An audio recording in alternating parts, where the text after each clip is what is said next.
नमस्कार मित्रों।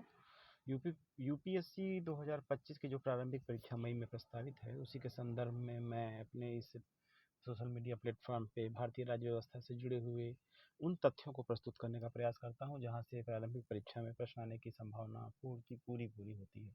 ये जो सेक्शन मैं कवर कर रहा हूं, जो उसमें चर्चा कर रहा हूं, वे सैद्धांतिक रूप से कॉन्स्टिट्यूशन से जुड़े हुए एक तरीके से कॉन्सेप्ट बेस्ड तथ्य हैं, कॉन्सेप्ट बेस्ड सेक्शन है, जहाँ से प्रश्न पहले भी आए हैं, मेरे समय में भी मैंने भी देखा है, उसको फेस किया है, और भविष्य में भी वहाँ से आने की संभावना है।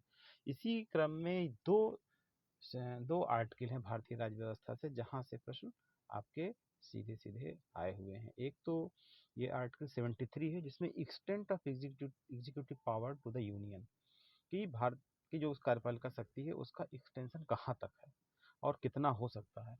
ये एक बहुत ही कॉन्सेप्ट बेस्ड सेक्शन है 73, जहाँ से प्रश्न आ सकते हैं, और इसके 1, 2, 3 तीनों क्लास को अच्छे से आप देख लें कि कहाँ से कि यूनियन जो एग्जीक्यूटिव है उसका एक्सटेंशन कहाँ तक है, किस तक है, ए में क्या है, बी में क्या है, to the matters with respect to which the parliament has power and to the exercise of such rights, authority and jurisdiction exercisable by the government of India by virtue of treaty of agreement। तो ये article 73 है। और ये जो article 74 है, council of minister to aid and advice president, ये बहुत ही महत्वपूर्ण है। इसका 1, 2 दोनों देख लें, और इससे जुड़े हुए 42nd एंड 44 कॉन्स्टिट्यूशनल अमेंडमेंट हैं।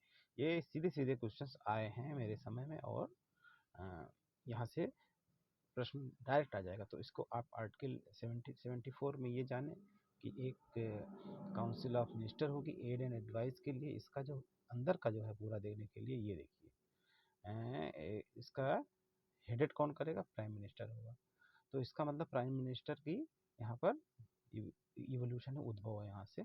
और इसमें फिर नीचे 44 कॉन्स्टिट्यूशन अमेंडमेंट, और फर्स्ट 42nd कॉन्स्टिट्यूशन अमेंडमेंट।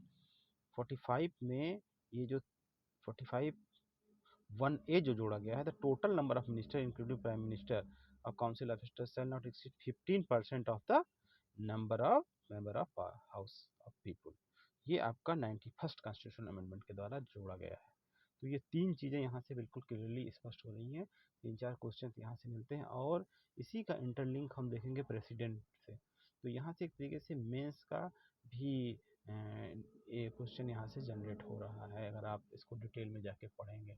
तो जब अच्छी बुक्स आप पढ़ेंगे रजनी कोठारी वगैरह की, तो उसमें इस पर पूरे डिस्कशन है, उसको भी मैं इसमें शेयर कर दूंगा जब मेंस का आएगा टाइम। अभी तो इन दो बिंदुओं को मैंने यहाँ पर आज समय निकाल कर इस पर प्रस्तुत करने का प्रयास। इसी तरीके से जो कॉन्सेप्ट बेस्ड सेक्शन या आर्टिकल हैं, उसको हम लोग अपना नज़र बनाए रहेंगे। एक तो सीधा हो गया आर्टिकल 51, उसमें क्या है, वो केवल एक फैक्ट हो गया। लेकिन उससे आगे जब आप आएंगे तो उसमें आप देखेंगे कि विभिन्न आर्टिकल में उसके इंटरलिंक्स भी जनरेट होंगे, कहाँ से क्वेश्चन में किन दो इंस्टीट्यूशन का इंटरलिंकिंग वहाँ पे आपको दिखाया गया। जैसे जब आप कॉन्स्टिट्यूशन के बैरक को देखेंगे तो दो चीज़ है, एक स्टेट है, एक यूनियन है। यूनियन पे दो हैं, आपके दो एग्जीक्यूटिव हैं, एक नॉमिनल एक रियल एग्जीक्यूटिव। दोनों जगह स्टेट में भी नॉमिनल एग्जीक्यूटिव, रियल एग्जीक्यूटिव।